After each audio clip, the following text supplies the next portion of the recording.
Betting app मामले में ED का बड़ा एक्शन। युवराज सिंह और उर्वशी रौतेला समेत कई सेलिब्रिटीज की संपत्ति हुई जब्त। उम्मीद खो चुकी हूं। टीवी एक्ट्रेस जिया शंकर को नहीं मिल रहा है काम। 2 सालों से तकलीफ में जी रही हैं जिंदगी। पिता धर्मेंद्र के निधन के बाद काम पर लौटी ऐशा देओल। बोली, बेटी होने का मतलब गलत ना समझें। खबरों में आगे बताएंगे आपको। रणवीर सिंह की धुरंधर के आगे फीकी पड़ी अखंडा 2। फिर भी सलमान खान की मुन्नी ने वसूली मोटी फीस और संसद में डिजिटल कंटेंट क्रिएटर्स का उठा मुद्दा। राघव चड्ढा ने कॉपीराइट कानून में सुधार के लिए रखी मांग। नमस्कार दोस्तों, आपने देखना शुरू कर दिया है Bollywood top headlines of the day. तो चलिए अब इन्हीं खबरों को आपके सामने हम विस्तार से रखते हैं। 1x बेटिंग ऐप मामले में ईडी ने एक बड़ा एक्शन लिया है। ईडी ने खेल और मनोरंजन जगत की कई हस्तियों की संपत्तियां जब्त की हैं। इन हस्तियों में युवराज सिंह, रॉबिन उथप्पा, उर्वशी रौतेला, सोनू सूद, मिमी चक्रवर्ती, अंकुश हजारा और नेहा शर्मा जैसे बड़े नाम शामिल हैं। मिली जानकारी के मुताबिक युवराज सिंह की 2.5 करोड़ रुपए की संपत्ति जब्त हो गई है। रॉबिन उथप्पा की 8,26,000 रुपए की, उर्वशी रौतेला की 2 करोड़ रुपए से अधिक की संपत्ति जो उनकी मां के नाम पर थी, सोनू सूद की 1 करोड़ रुपए की संपत्ति, मिमी चक्रवर्ती की 59 लाख रुपए की संपत्ति, अंकुश हजारा की 47,20,000 रुपए की और नेहा शर्मा की 1 करोड़ 26 लाख रुपए की संपत्ति पर ईडी ने हाथ रख दिया है। ईडी की इस कार्रवाई से कुल 7 करोड़ 93 लाख रुपए की संपत्ति अटैच हुई है। बैटिंग ऐप मामले में अब तक ईडी ने 19 करोड़ रुपए से अधिक की संपत्ति जब्त की है। इससे पहले पूर्व क्रिकेटर सुरेश रैना की 6 करोड़ 64 लाख और शिखर धवन की 4 करोड़ 55 लाख रुपए की संपत्ति अटैच की गई थी। अभी मामले की जांच चल रही है। अब तक की जांच में पाया गया है कि 1x बैटिंग ऐप और ऐसे ब्रांड्स देश में बिना परमिशन के ऑनलाइन बैटिंग का धंधा चला रहे थे। सेलिब्रिटीज पर इन्हीं ब्रांड्स का प्रमोशन करने को लेकर एक्शन लिया गया है। उन पर आरोप है कि उन्होंने विदेशी कंपनीज से एंडोर्समेंट यानी विज्ञापन की डील की थी। जांच एजेंसी के मुताबिक सेलिब्रिटी को यह भुगतान सीधे भारत में नहीं बल्कि विदेशी रास्तों से घुमाकर भेजे गए ताकि असली सोर्स सामने ना आ सके। Big boss OTT 2 fame Jiya Shankar अपनी प्रोफेशनल लाइफ से ज़्यादा पर्सनल लाइफ को लेकर सुर्खियों में छाई रहती हैं। पिछले काफ़ी वक्त से जिया इंडस्ट्री से दूर हैं, लेकिन सोशल मीडिया पर एक्टिव रहती हैं। सोशल मीडिया के जरिए जिया शंकर अपनी लाइफ से जुड़े अपडेट्स फैंस से शेयर करती रहती हैं। बिग बॉस के बाद से जिया को किसी भी शो में नहीं देखा गया। जिया शंकर ने हाल ही में सोशल मीडिया पर पोस्ट शेयर करके काम न मिलने के दर्द को शेयर किया है। जिया ने अपनी कुछ पुरानी तस्वीरें शेयर की हैं। फोटोज को शेयर करते हुए जिया ने लिखा, मैं कुछ पुरानी तस्वीरों को देख रही थी और सोच रही थी कि कितनी दूर आ गई हूँ, लेकिन इन सब के बीच मैं कितनी शांत रही हूँ। ये शब्द उनके दर्द को बयां करते हैं। जिया ने आगे लिखा कि वो उम्मीद खो चुकी हैं। 2 साल से उन्हें कोई ठोस काम नहीं मिला है। बिग बॉस OTT 2 में जिया की बेबाकी और स्ट्रेंथ ने फैंस को इंप्रेस किया था, लेकिन शो खत्म होने के बाद उनके करियर में ठहराव आ गया। टीवी इंडस्ट्री में कंपटीशन इतना कड़ा है कि नए चेहरे जल्द ही फीके पड़ जाते हैं। जिया अब भी सोशल मीडिया पर अपडेट शेयर करती हैं, लेकिन ये उदासी भरे लगते हैं। 2 साल का ये गैप उनके लिए पर्सनल चैलेंज भी रहा है। दोस्तों, अगर आप क्राइम थ्रिलर सीरीज देखना पसंद करते हैं तो एक बार फिर से रात अकेली है लेकर नवाजुद्दीन सिद्दीकी लौट आए हैं। इस फिल्म का पहला पार्ट 2020 में आया था, जिसमें एक मर्डर मिस्ट्री को सुलझाते हुए नवाजुद्दीन सिद्दीकी नजर आए थे, लेकिन 2025 में उनके हाथ एक ऐसा केस लगा है जो आपके दिमाग को हिला कर रख देगा। इस फिल्म के सीक्वल यानी दूसरे पार्ट का नाम रात अकेली है 2 बंसल मर्डर्स है। ये फिल्म नेटफ्लिक्स पर 19 दिसंबर को स्ट्रीम होना शुरू हो चुकी है। इस फिल्म की कहानी एक परिवार यानी बंसल परिवार के इर्द गिर्द घूमती है कि परिवार के लोगों की बेरहमी से हत्या हो जाती है। परिवार के कुछ सदस्य बच जाते हैं। ऐसे में इस परिवार की रातों रात हुई हत्याओं के पीछे कौन है, इसका पता लगाने का जिम्मा इंस्पेक्टर जटिल यादव यानी कि नवाजुद्दीन सिद्दीकी को सौंपा जाता है। दोस्तों, अगर इसका पूरा रिव्यू आप हमारे दूसरे प्लेटफॉर्म उज्ज्वल त्रिवेदी रिव्यूज़ पर देखेंगे तो हमको अच्छा लगेगा। हम वहाँ पर लगातार नई रिलीज़ हुई फिल्म्स, वेब सीरीज़, ट्रेलर्स और सॉन्ग्स के रिव्यूज़ दिखा रहे हैं। आप उज्ज्वल त्रिवेदी रिव्यूज़ को यूट्यूब के अलावा इंस्टाग्राम पर भी फॉलो कर सकते हैं। चलिए अब फिर से खबरों का रुख करते हैं।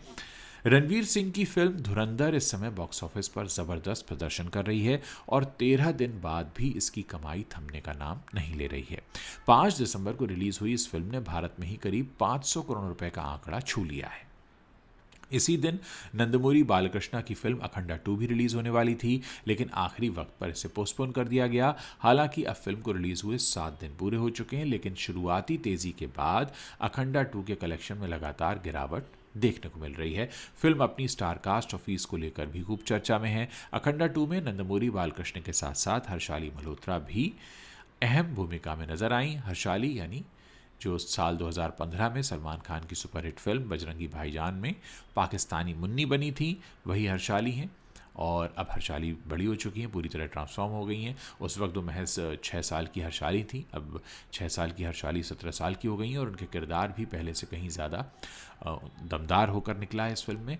और अखंडा 2 में हर्षाली मल्होत्रा DRDO की साइंटिस्ट जननी के रोल में नजर आई हैं। फीस की बात करें तो एक रिपोर्ट के मुताबिक हर्षाली मल्होत्रा ने अखंडा 2 के लिए करीब 50 लाख रुपए चार्ज किए हैं। वहीं फिल्म के लीड स्टार नंदमूरी बालकृष्ण को इस फिल्म के लिए 75 करोड़ रुपए की भारी भरकम फीस दी गई है।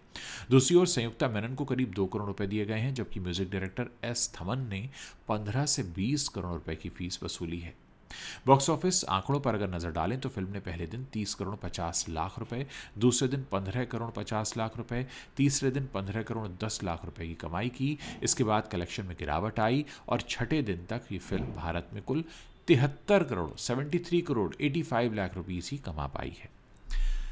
धर्मेंद्र जी के निधन से न सिर्फ उनके फैंस और देओल परिवार बल्कि पूरी इंडस्ट्री अभी तक दुख से उबर नहीं पाई है। हाल ही में बेटे सनी देओल जो थे वो उनकी अपनी आने वाली फिल्म बॉर्डर 2 के टीजर लॉन्च में पहुंचे थे, जहां सनी की आंखों में आंसू थे। अब सनी के बाद ईशा देओल ने भी अपना काम पर वापस लौट आई है, वो काम रिज्यूम कर लिया उन्होंने, जिसकी जानकारी खुद उन्होंने अपने सोशल मीडिया पर दी है। ईशा ने अपने फोटोशूट की तस्वीरें शेयर की, साथ ही उन्होंने एक खास अपील भी की है। उन्होंने कैप्शन में लिखा कि ये फोटोज़ नवंबर में रिलीज़ होने वाले थे, क्योंकि मैंने कवर पेज के लिए शूट किया था, इसलिए अब इसे यहाँ पर शेयर कर रही हूँ। इस पोस्ट के साथ साथ ईशा ने अपनी स्टोरी में लिखा है कि उन्हें एक बेटी या फिर इंसान होने के नाते गलत ना समझा जाए, वो बस अपने कमिटमेंट्स को पूरा कर रही हैं जिनका वादा उन्होंने बहुत पहले ही कर लिया था। ईशा ने कहा कि उन्हें इसके लिए बिल्कुल भी जज ना किया जाए। फैंस ने भी ईशा के सपोर्ट पर कमेंट्स किए हैं और कहा है कि वो स्ट्रांग रहें। ये समय परिवार के लिए चुनौतीपूर्ण है, लेकिन ईशा का अपने काम को रिज्यूम करना फैमिली को हौसला दे रहा है। धर्मेंद्र जी की यादें हमेशा रहेंगी, लेकिन जीवन का चलना भी ज़रूरी है। बात करेंगे आम आदमी पार्टी के सांसद राघव चड्ढा की, जिन्होंने राज्यसभा में डिजिटल कंटेंट क्रिएटर्स के सबसे बड़े दर्द को आवाज़ दी है। प्रश्नकाल के दौरान उन्होंने कहा कि इंस्टाग्राम, यूट्यूब जैसे प्लेटफॉर्म पर अब लाखों युवाओं के लिए रोज़गार बन चुका है, ये मुख्य स्रोत है उनका, लेकिन कॉपीराइट कानूनों से उनकी मेहनत बर्बाद हो रही है। क्रिएटर्स दिन रात वीडियो बनाते हैं, मगर 2-3 सेकंड के कॉपीराइट क्लिप के इस्तेमाल पर स्ट्राइक लग जाती है। राघव चड्ढा ने उदाहरण देते हुए बताया कि कॉमेंट्री, आलोचना, पैरोडी, एजुकेशनल या न्यूज़ रिपोर्टिंग के लिए एक छोटा सा क्लिप यूज़ करना भी कई बार खतरे का सबब बन जाता है। उन्होंने सरकार से कॉपीराइट एक्ट 1957 में बदलाव की मांग की ताकि डिजिटल युग के क्रिएटर्स को न्याय मिले। राघव ने कंटेंट क्रिएटर के लिए 3 अहम मांगें रखी, जिनमें सरकार से कहा गया कि डिजिटल फेयर यूज़ की स्पष्ट परिभाषा जोड़ी जाए, transformative use, commentary, satire, parody की सीमाएं तय हों, छोटे बैकग्राउंड यूज़ पर पूरी पहचान नष्ट न की जाए, स्ट्राइक की जाए बल्कि चेतावनी या सुधार का मौका दिया जाए और कंटेंट हटाने से पहले सुनवाई हो ताकि क्रिएटर अपनी सफाई दे सके। राघव चड्ढा ने जोर देकर कहा कि डिजिटल क्रिएटर्स नई अर्थव्यवस्था की रीढ़ हैं, उनके अधिकारों की रक्षा न हुई तो युवा निराश हो जाएंगे। सरकार को तुरंत कदम उठाने चाहिए।